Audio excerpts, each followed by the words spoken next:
Good evening class.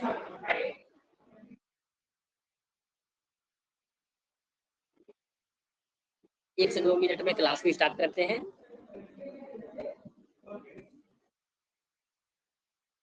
एक से 2 minute में और सभी लोग आ जाते हैं तब क्लास स्टार्ट होता है।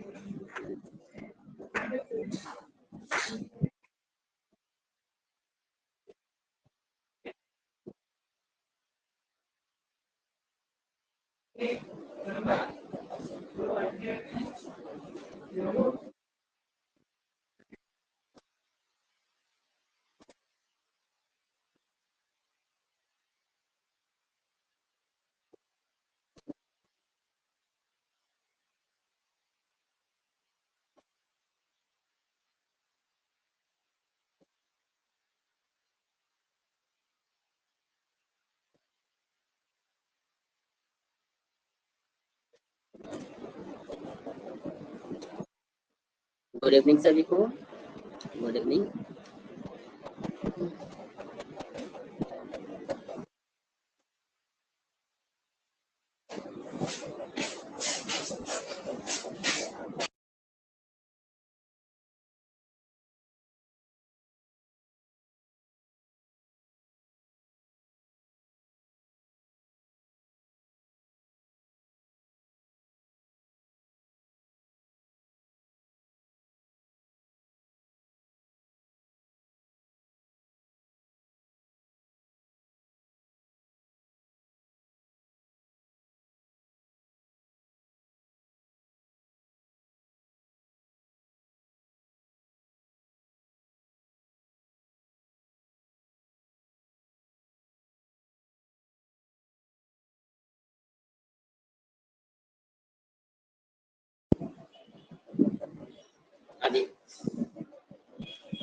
फाइन पारुल जी, बहुत ही अच्छा। देखिए अब यहाँ पे क्लास को स्टार्ट करते हैं, ठीक है।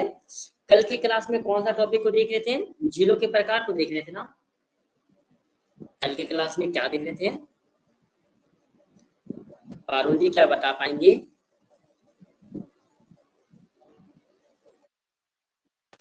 सर आपने पढ़ाया था भारत के मुख्य जलप्रपात। ओके।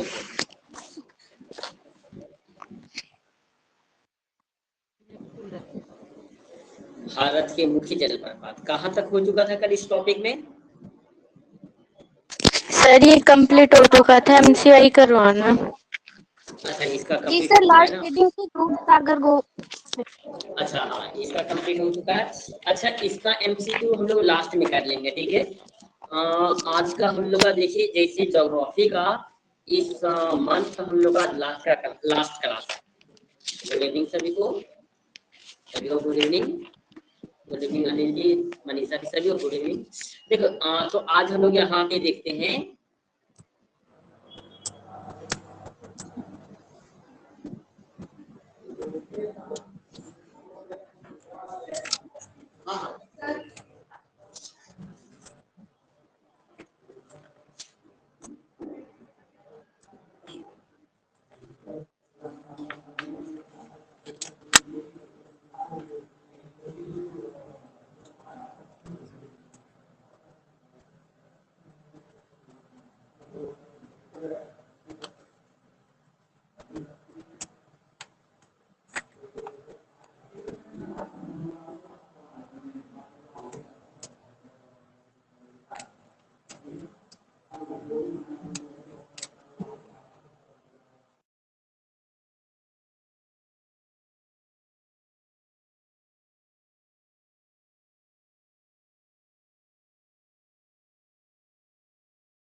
सर आपका माइक म्यूट है।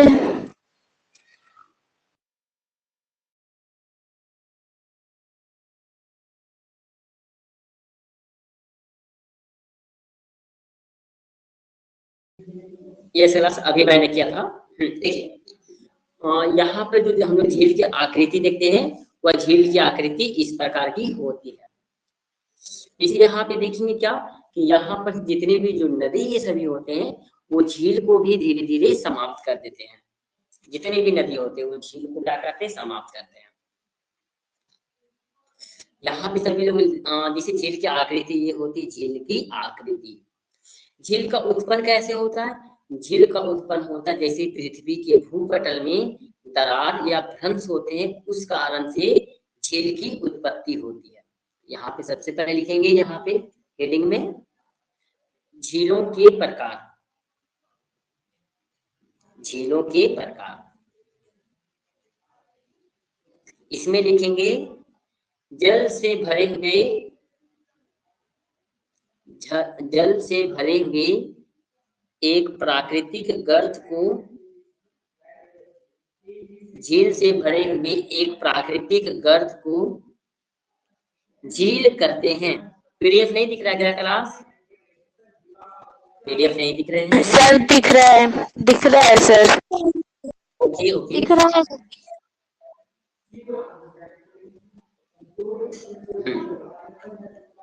यहाँ पे लिखेंगे जल से भरे हुए एक प्राकृतिक गर्त। गर्त का मतलब क्या होता है? गड्ढा।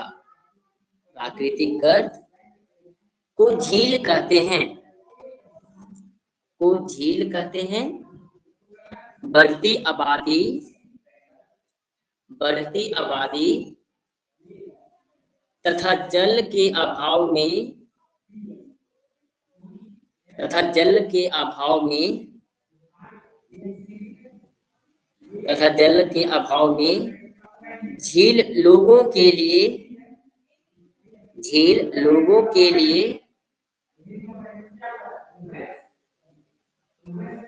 लोगों के लिए जल को एक, जल को एक प्राकृतिक, जल को एक, जल का एक प्राकृतिक महत्वपूर्ण स्रोत है। प्राकृतिक महत्वपूर्ण स्रोत है।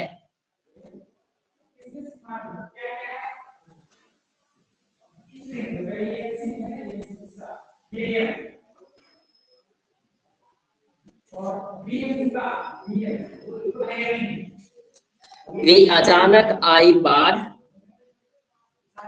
वे अचानक आई बाढ़ तथा सूखे की स्थिति से भी, तथा सूखे की स्थिति से भी लोगों को बचाती है, लोगों को बचाती है।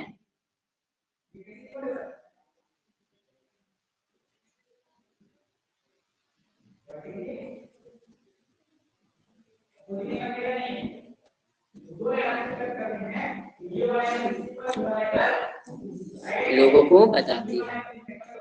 भारत में झीलों के विभिन्न उद्गम स्थान हैं। भारत में झीलों के विभिन्न उद्गम स्थान हैं।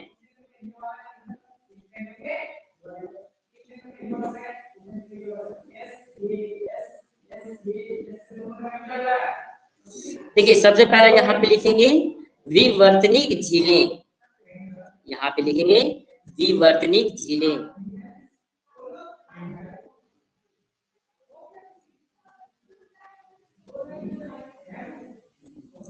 विवर्तनिक झीलें।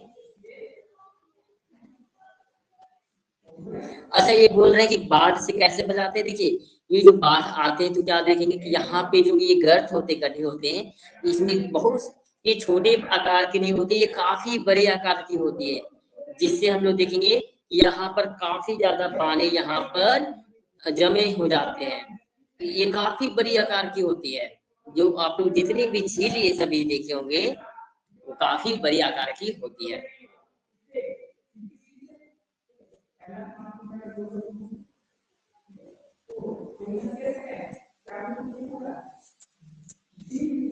आगे लिखिएगा इन झीलों के निर्माण, सबसे पहले लिखिएगा विवर्तनिक झीलें, ठीक है। इसके बाद लिखिएगा इन झीलों का निर्माण, इन झीलों का निर्माण पृथ्वी के भूपटल में हुई दरार तथा भ्रंश के कारण होता है, दरार तथा भ्रंश के कारण होता है। आगे लिखेंगे सर यहाँ पे अंश है। हाँ ये सर यहाँ पे एक मिनट, ये जो यहाँ पे अंश लिखा हुआ, यहाँ पे कहा जाएगा भ्रंश हो जाएगा, ठीक है। यहाँ पे भ्रंश लिखेंगे, भ्रंश का मतलब होता है टूटना, ठीक है, टूटा हुआ हिस्सा। कश्मीर तथा कुमाऊं के पर्वतीय क्षेत्रों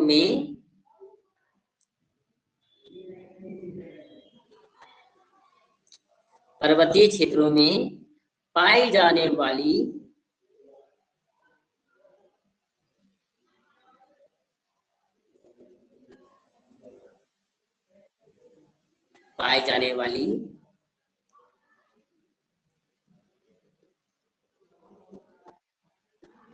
अधिकतर ओलें इस प्रकार की होती है, अधिकतर ओलें इस प्रकार की होती है।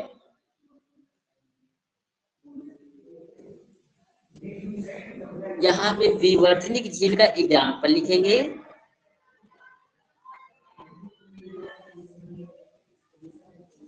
यहाँ पे विवर्तनिक झील का एग्जाम्पल लिखेंगे सो मोरिरी एवं पेंगोंग।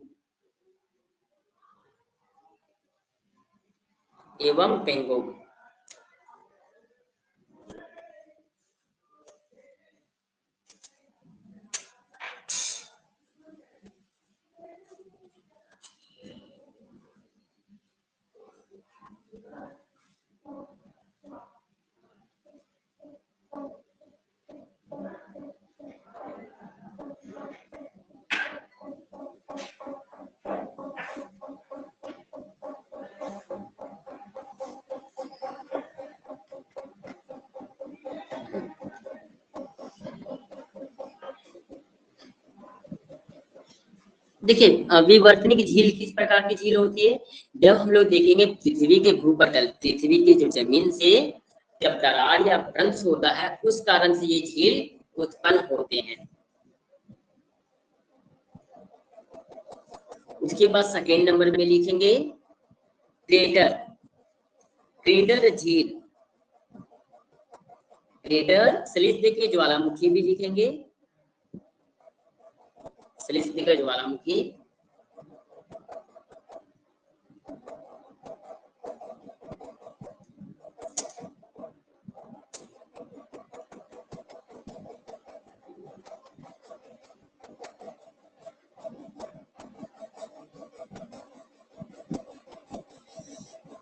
इसमें लिखेंगे क्रेटर झीलों का निर्माण, क्रेटर झीलों का निर्माण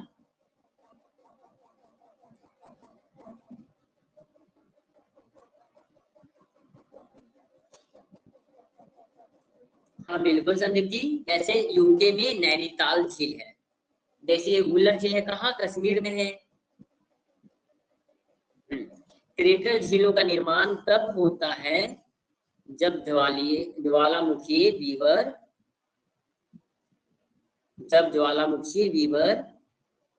तथा ज्वालामुखी जल से भर जाते हैं। क्रेटर झीलों का निर्माण तब होता है जब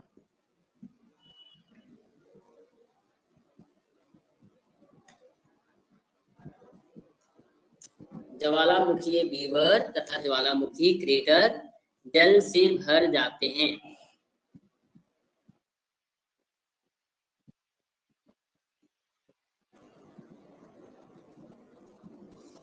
ये भारत में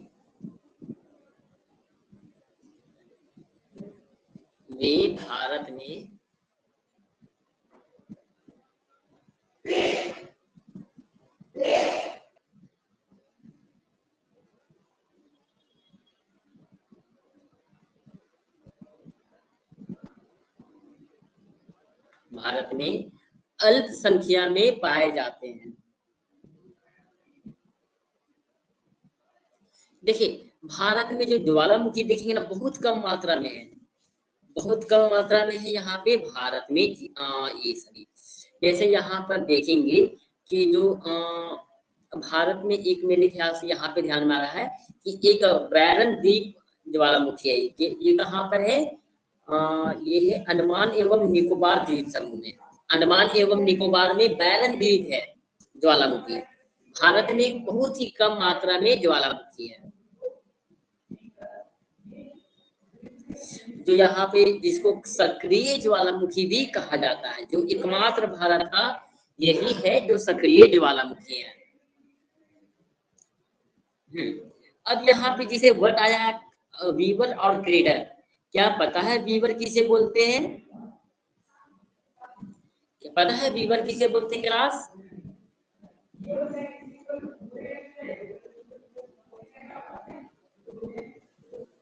दीक्षा जी, मनीषा जी, पारुल जी, क्या बता सकते हैं? संदीप जी, रिया जी, कोई भी बता सकते हैं वीवर किसे बोलते हैं? देखिए वीवर किसे बोलते हैं, जैसे आप लोगों ने ज्वालामुखी को देखा होगा। एक मिनट,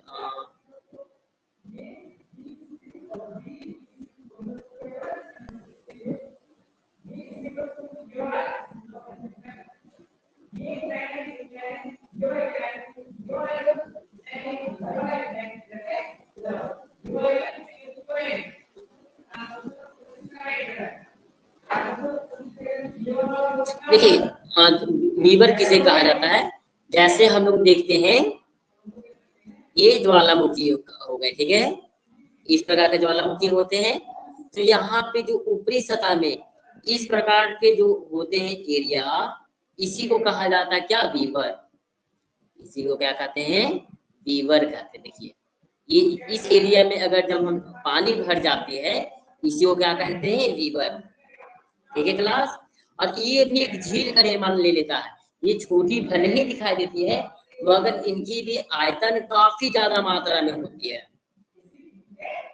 इनकी आयतन काफी ज्यादा मात्रा में होती है। ठीक है क्लास।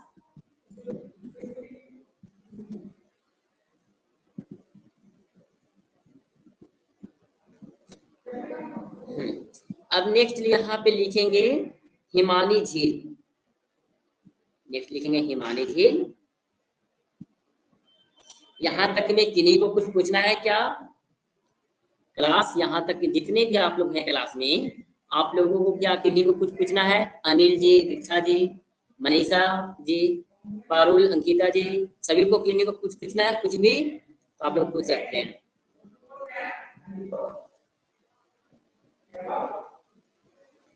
हिमानी झील, ठीक है, इसमें लिखेंगे, इसमें लिखेंगे ये झीलें हिमानी अपरदन का परिणाम है। ये झीलें हिमानी अपरदन का परिणाम है।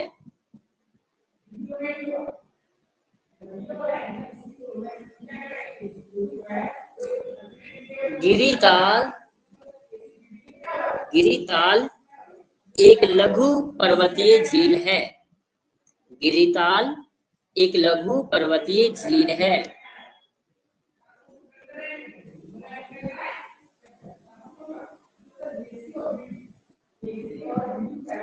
झील है विशेषकर जो एक हिमज नहर, जो विशेषकर जो एक हिमज नहर बेसिन में जमा होता है। हिमज नहर बेसिन में जमा होता है।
स्थित होता है के पीछे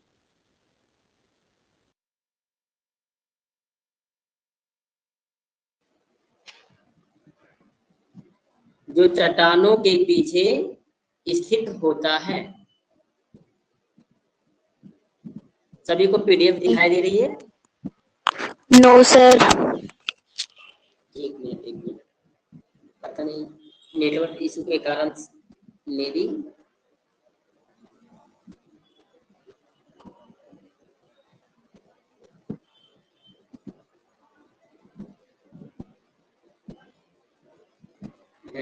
अब दिखाई दे रही है ना क्लास?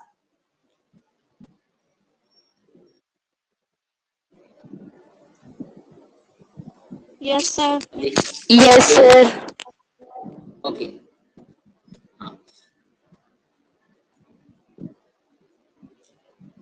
यहाँ तक सभी लोगों ने लिख लिए हैं कि पीछे स्थित होता है। भारत में अधिकतर हिमानी झीलें लघु आकार की होती है। भारत में हिमानी झीलें लघु आकार की होती है।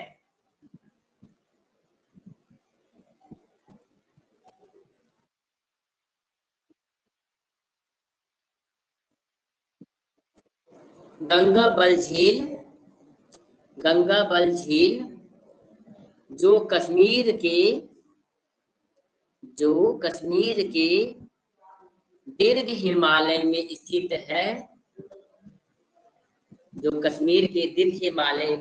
है, इसका एक उदाहरण है।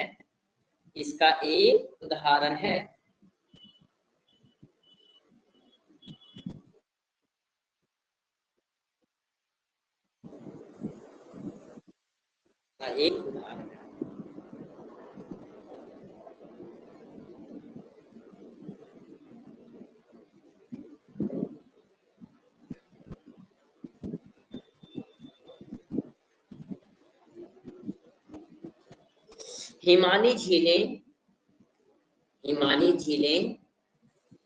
लद्दाख,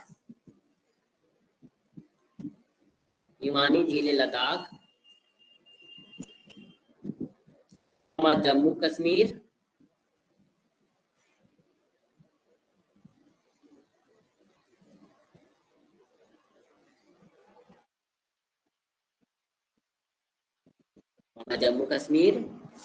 हिमाचल प्रदेश,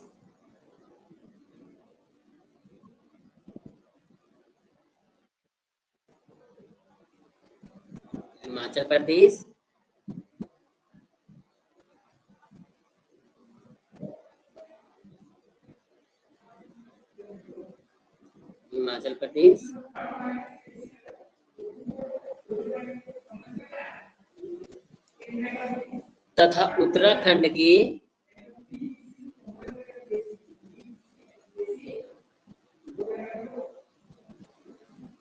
उत्तराखंड के कुमाऊं क्षेत्र में पाई जाती है।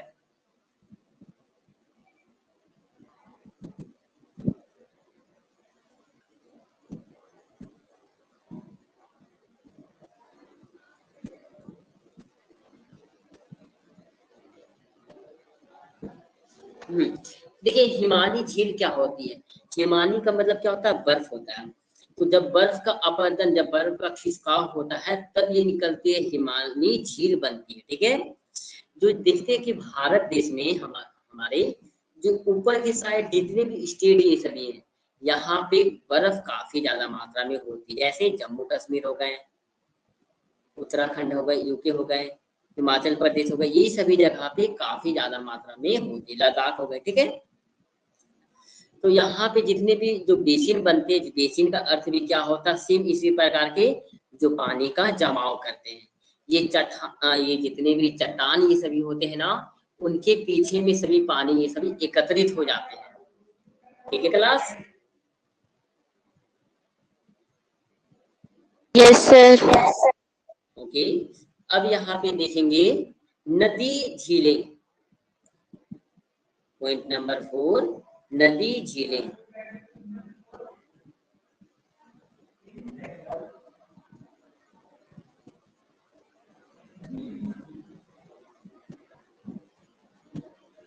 नदी झीलें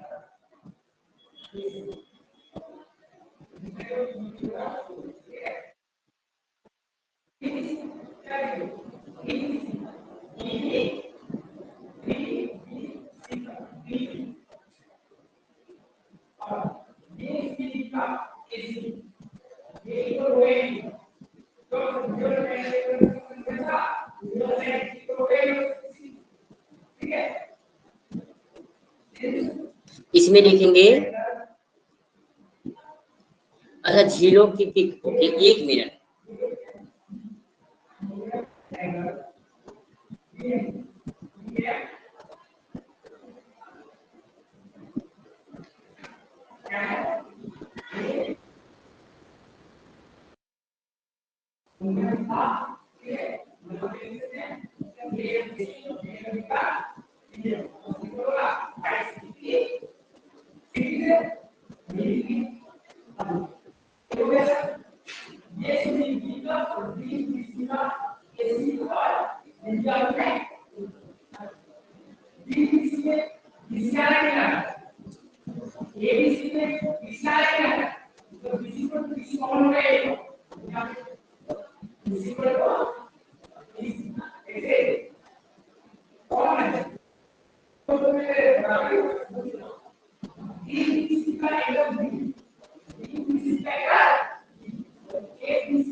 एक मिनट।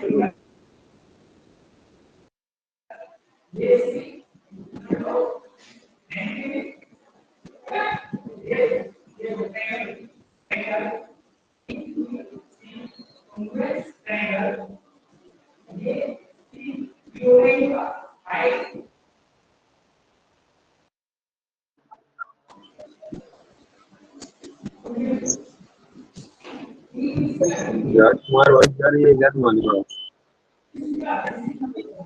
राजकुमार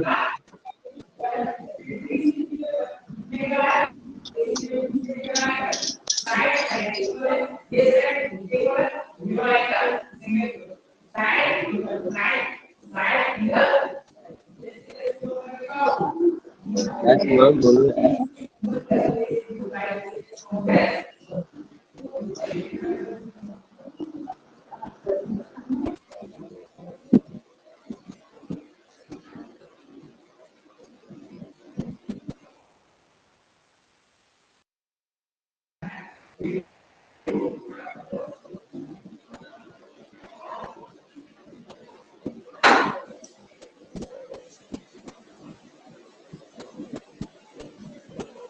हेलो सर। हाँ दीक्षा जी, एक मिनट क्लास।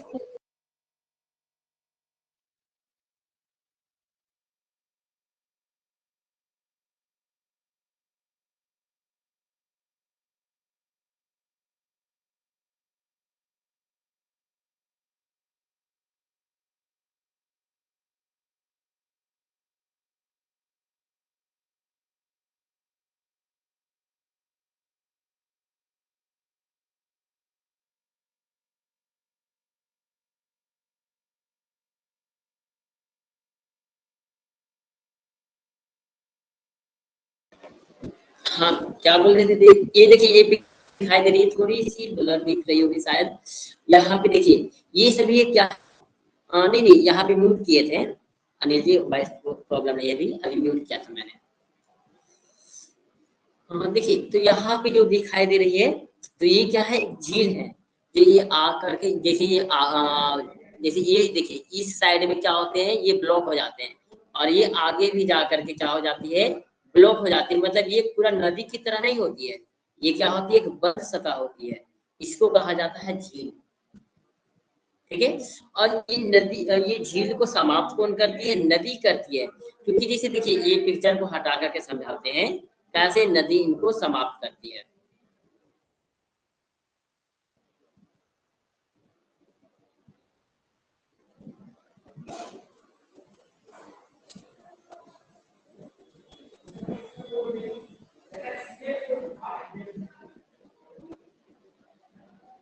जैसे आप लोग ये समझिए कि यहाँ पर से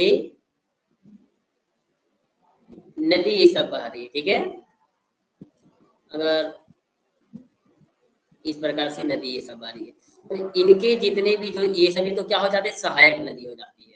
नदी जो बड़ी नदी से आकर जो छोटी नदी मिलती है वो क्या होती है, सहायक नदी होती है। अब यहाँ पर से जितनी भी सहायक नदी है, अगर समझ लीजिए इनके आसपास में यहाँ पर क्या है, यहाँ पे एक झील है। अगर ये झील है तो ये सहायक नदी क्या होगी कि अगर धीरे धीरे मात्रा में, अगर इनसे अगर थोड़ी मात्रा में भी अगर बगल से गुजरती है, अगर टच होती है, मिट्टी का कटाव होता है, तो यहाँ पर देखेंगे कि झील जो है नदी में जाकर के मिल जाती है। और ये झील जब नदी में जाकर के मिल जाती है तो वो झील नदी में बदल जाते हैं। ठीक है क्लास, यहाँ पे समझ में आ रहा है।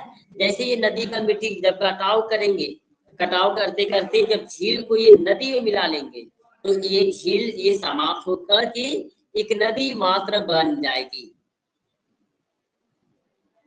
और किन्हीं को पूछना है, अनिल जी, राजकुमार जी, संदीप जी, दीक्षा जी, मनीषा जी, पारुल जी, अंकिता जी, किन्हीं को कुछ पूछना है और भी कुछ? नो सर, ऑल क्लियर है। Okay okay.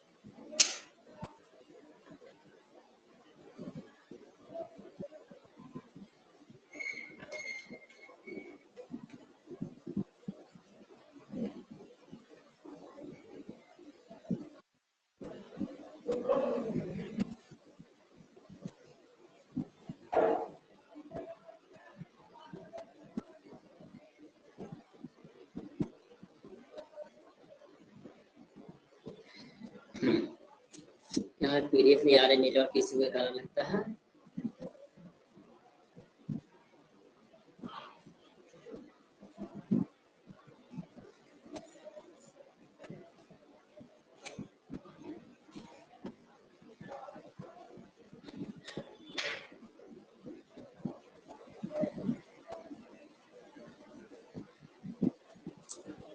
इसमें कहाँ तक ले चुके हैं क्लास, नदी जिले में? सर नदी सर शुरू से लिखो ना। स्टार्टिंग से हेडिंग ही पड़ी है सर। हाँ लिखिएगा, नदियां अपनी अपर्दन तथा निक्षेपन, नदियां अपने अपर्दन तथा निक्षेपन की क्रिया के कारण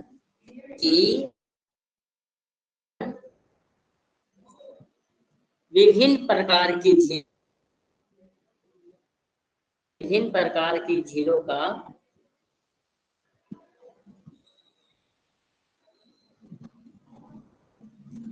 का निर्माण करती है।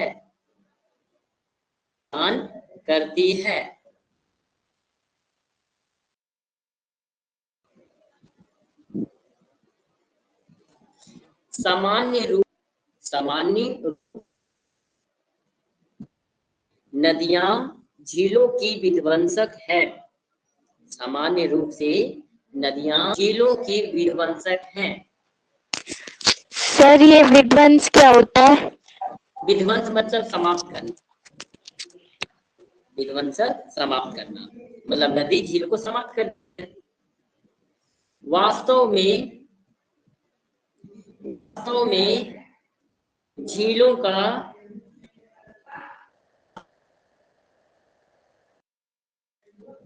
अभिलोपन प्रायः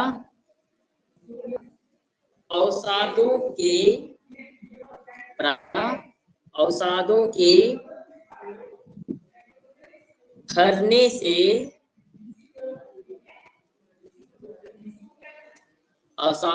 भरने से तथा नदियों के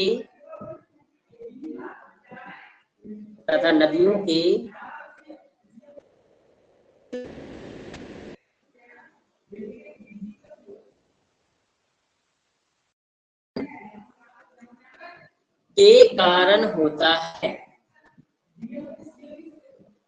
अवशेष अपरदन के कारण होता है।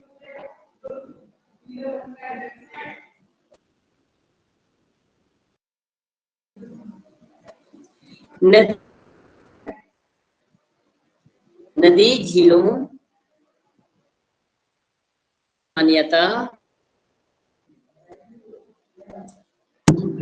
अस्थायी होती है,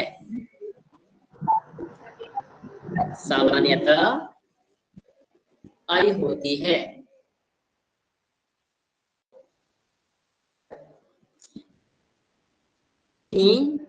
अभिलोपित हो जाती है तथा शीघ्र ही अभिलोपित हो जाती है।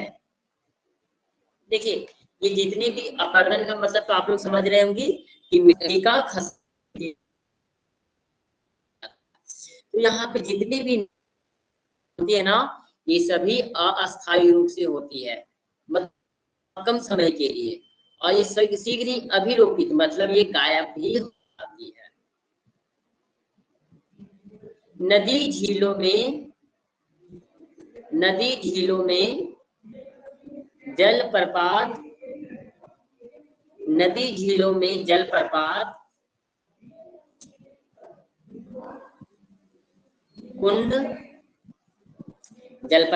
कुंड झीलें। अब देखिए यहाँ पे ये सभी झीलें के एग्जाम्पल है, ठीक है, ये सभी क्या है, झील का एग्जाम्पल है। लिखिएगा गोखुर झील,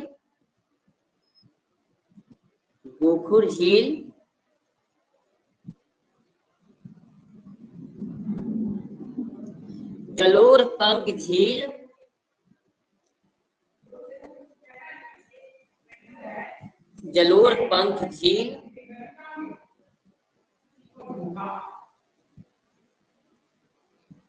डेल्टा झील,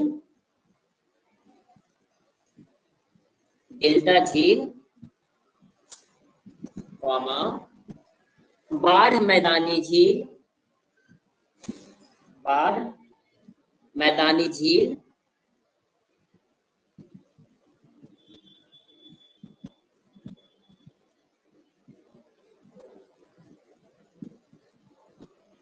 तथा राफ्ट अवरुद्ध झील शामिल हैं। ये सभी क्या है कि इनके एग्जाम्पल है, शामिल हैं। ये सभी झीलें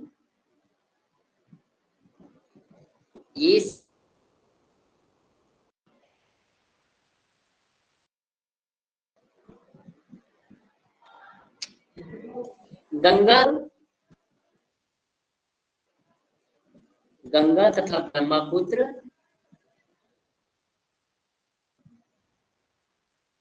नदियों के ऊपरी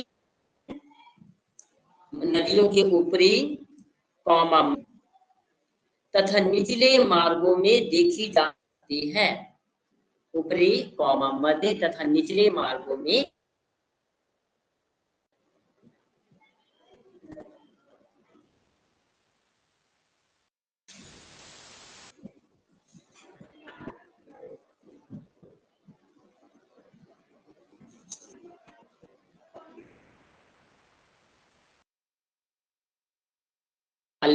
में, मंद ढाल वाले मैदानों में नदियों के विसर्पण के कारण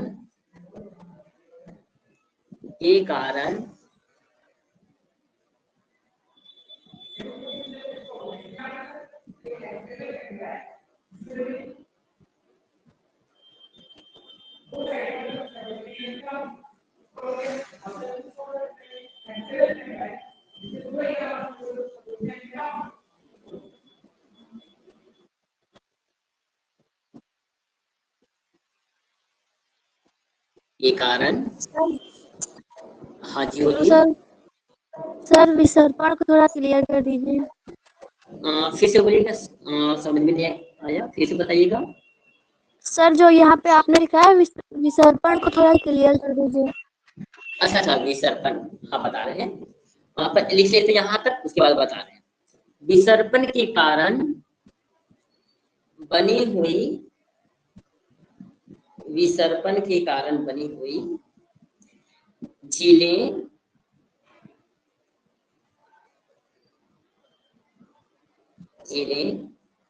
जलोढ़ झीलें कहलाती है।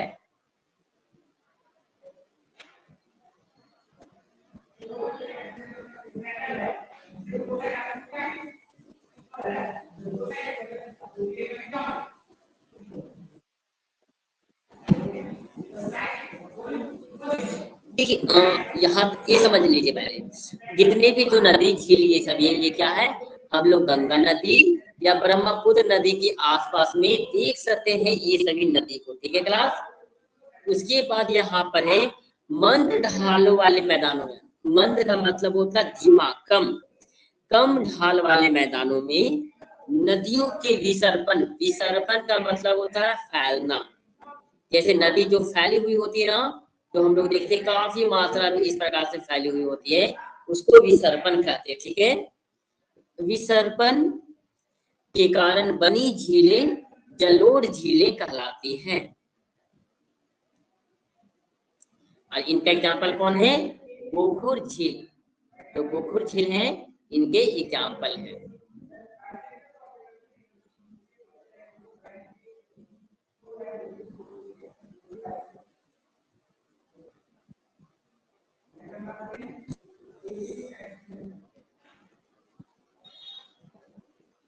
और भी किन्हीं को कुछ पूछना है क्या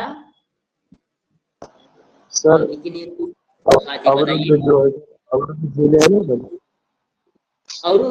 अवरुद्ध का मतलब होता है रोकना, जो झीलें को रोकते हैं। अवरुद्ध का मतलब होता है रोकना, जो झील को नदी में आने से मिलने से रोकते हैं।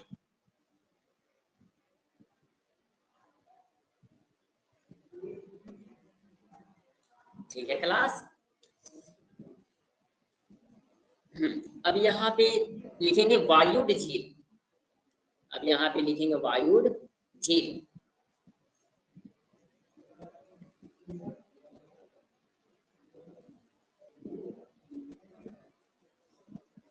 ये छोटे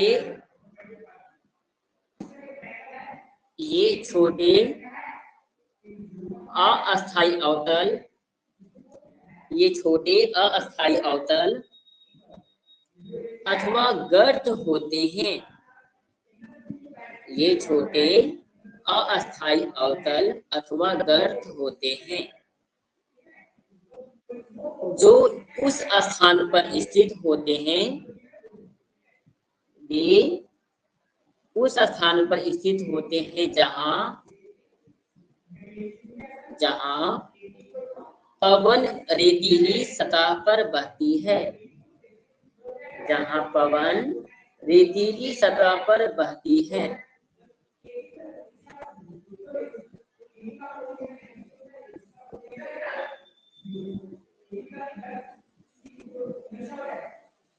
रेतीली सतह पर बहती है।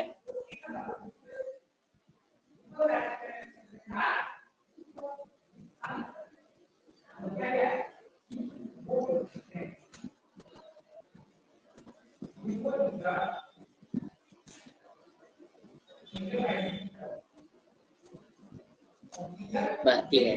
पश्चिम राजस्थान में इस प्रकार की अनेक झीलें हैं। पश्चिम राजस्थान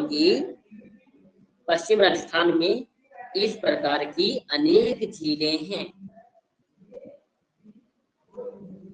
पश्चिम राजस्थान में इस प्रकार की अनेक झीलें हैं। आगे लिखेगा, मरुस्थलीय झीलों में सामान्यतः लवण की मात्रा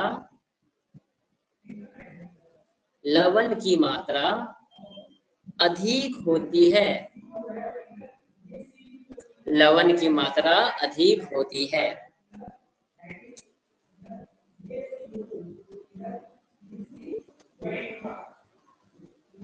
लवण की मात्रा अधिक होती है तथा अक्सर उन्हें लवणीय झील भी कहा जाता है। तथा अक्सर उन्हें लवणीय झील भी कहा जाता है।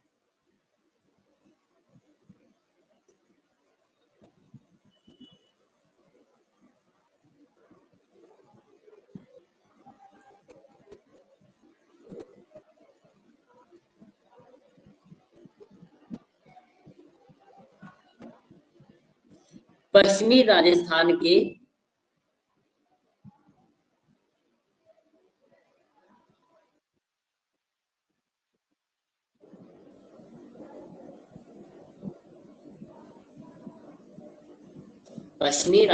के यहाँ पे देखिएगा टार, इसके उदाहरण हैं। देखिए, वायु झील किसे कहते हैं? अवतल, जैसे अवतल का आकृति तो आप लोग को पता होगा, नीचे की ओर धंसा हुआ थोड़ा सा, ठीक है, इस प्रकार से होता है। नाम से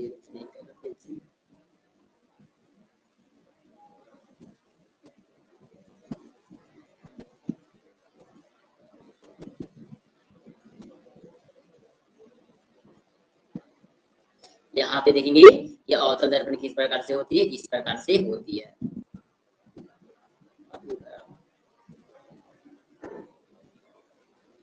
अवतल दर्पण की आकृति क्या होती है? नीचे की ओर धंसा हुआ। और गर्त का मतलब क्या होता है? गड्ढा। उसी के समान होती है क्या? यहाँ पे देखते हैं वायु झील। और यहाँ की जो हवा ये सब होते हैं काफी रेतीली होती है। हवा काफी रेतीली होती है। और इन्हीं सभी झील में क्या होती है कि जितने मरुस्थल झील होते हैं उनमें लवण की मात्रा अधिक होती है। लवण मतलब नमकीन, नमक, ये सभी की मात्रा अधिक होती है। इसलिए इसी कारण से इस झील को लवणीय झील कहा जाता है। इसीलिए इन्हें लवणीय झील भी कहते हैं। ठीक है क्लास? हाँ, भीमताल, नैनीताल जिले में है। ये नैनीताल कहाँ पे है? यूपी में। तो यहाँ तक में आज की क्लास में किन्हीं को कुछ ही पूछना है क्या क्लास? आज की क्लास में किन्हीं को कुछ भी पूछना है क्या? ये आज का क्लास यहाँ तक ये कंप्लीट होता है। ठीक है सर ये मरुस्थलीय झील कैसी होती है? मरुस्थल जहाँ पे देखेंगे ना कि इसमें पानी बहुत कम मात्रा में होती है, मगर मरुस्थल मतलब वहाँ पे किसी प्रकार के कोई भी नहीं रहते, जहाँ पर पेड़ पौधे ज्यादा मात्रा में नहीं होते। वहां पर जैसे गड्ढे तो होते हैं मगर पानी ये सब काफी कम मात्रा में होते हैं।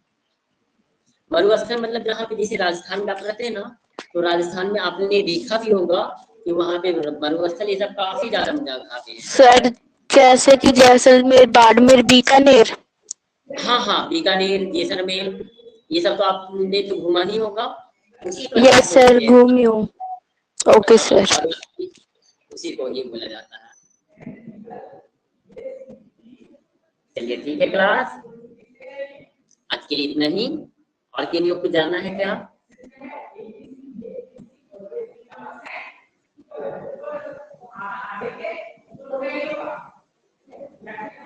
चलिए ठीक है, ओके, चलिए ठीक है, ओके बाय। ओके नहीं, ठीक है सभी कोई, हैव अ नाइस डे।